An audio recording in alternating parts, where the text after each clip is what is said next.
Here's a good example of how never ever to wire an FXR. I mean, this was done by quite a well-known guy who admittedly he's a very good mechanic, but an absolutely shit electrician. Now look at this. I mean, Jesus Christ. This here I've had to redo. This was really bad, the switch. This all wants stripping back. I've done loads up to now. This is how the coils were wired. That was poked in there. Totally wrong to the diagram. We had a front coil on the rear on the front. He's got 1F. That was actually the rear.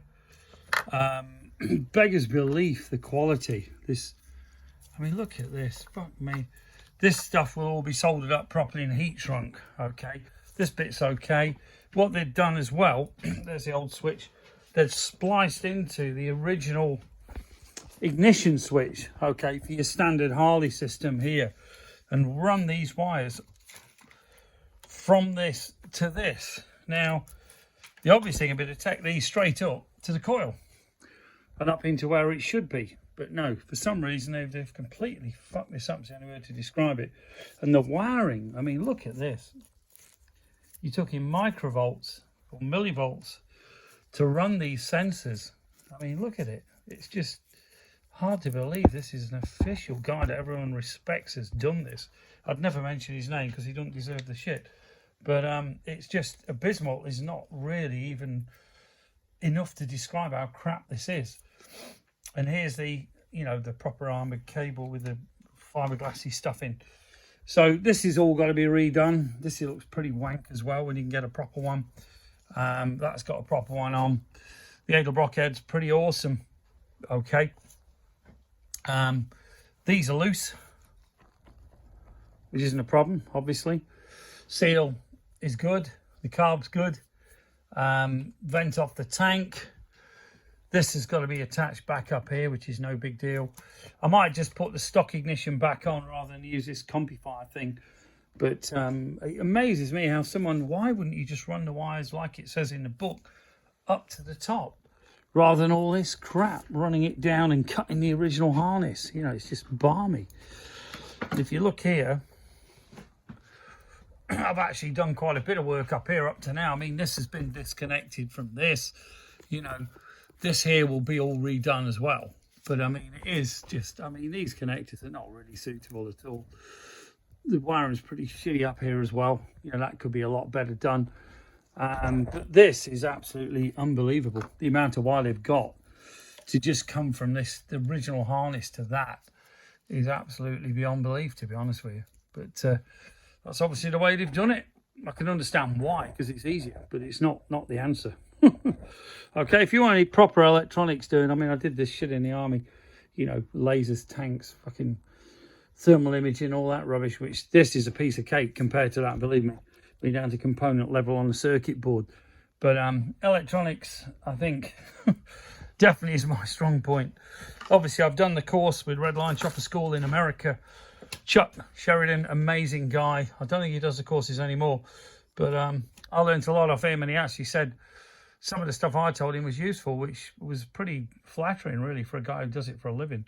You know, wearing overalls and gloves and things. He thought, normally the guys are there drinking the Jack Daniels and got the lumberjack shirts, you know, whereas I'm a normal, you know, proper biker. Believe me, I don't well over 1 million miles anyway. You know, two of my bikes have got 200,000 on, another one with 100, that's 500,000, plus all the others.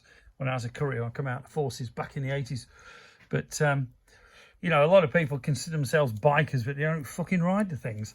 A biker is someone who loves biking, has got a bike and rides the bike, not some fucking poser. Okay?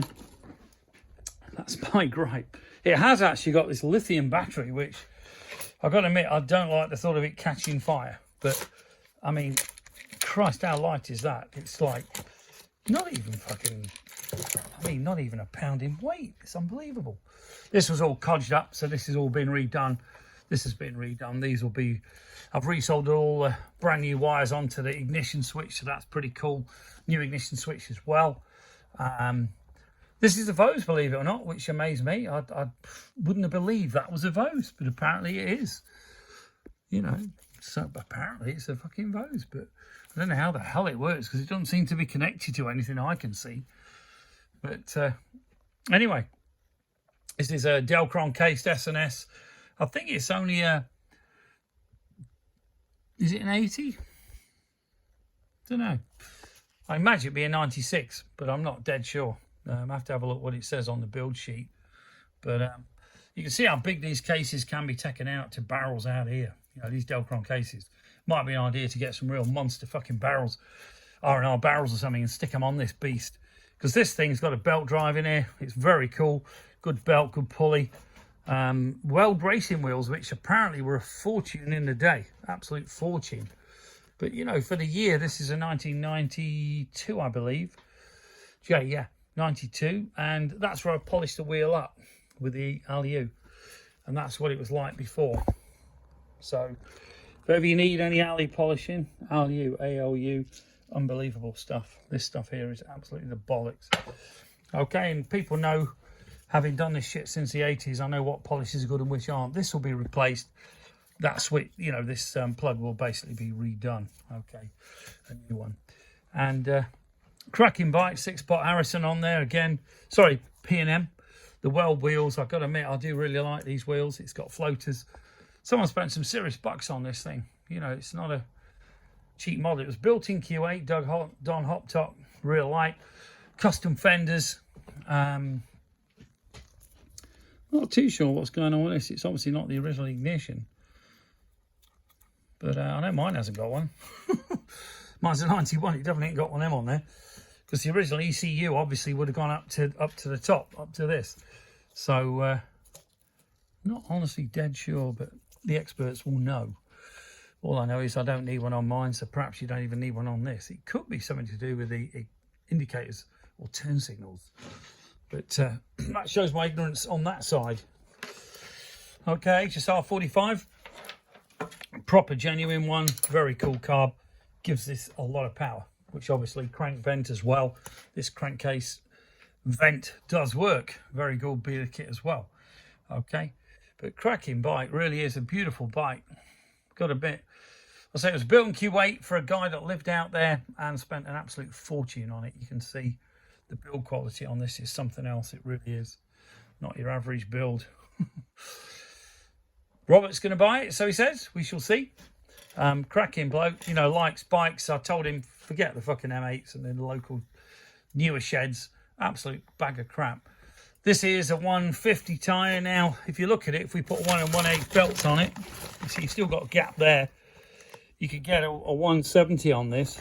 I reckon if you put the thinner belt, the 1 1/8, which I normally do on the FXRs, and a 61 rear, because no doubt this is an American 70, you would be, it's a sports to pulley basically, you would be looking at getting a 180 in there, because I think the fender's wide enough, looking at this.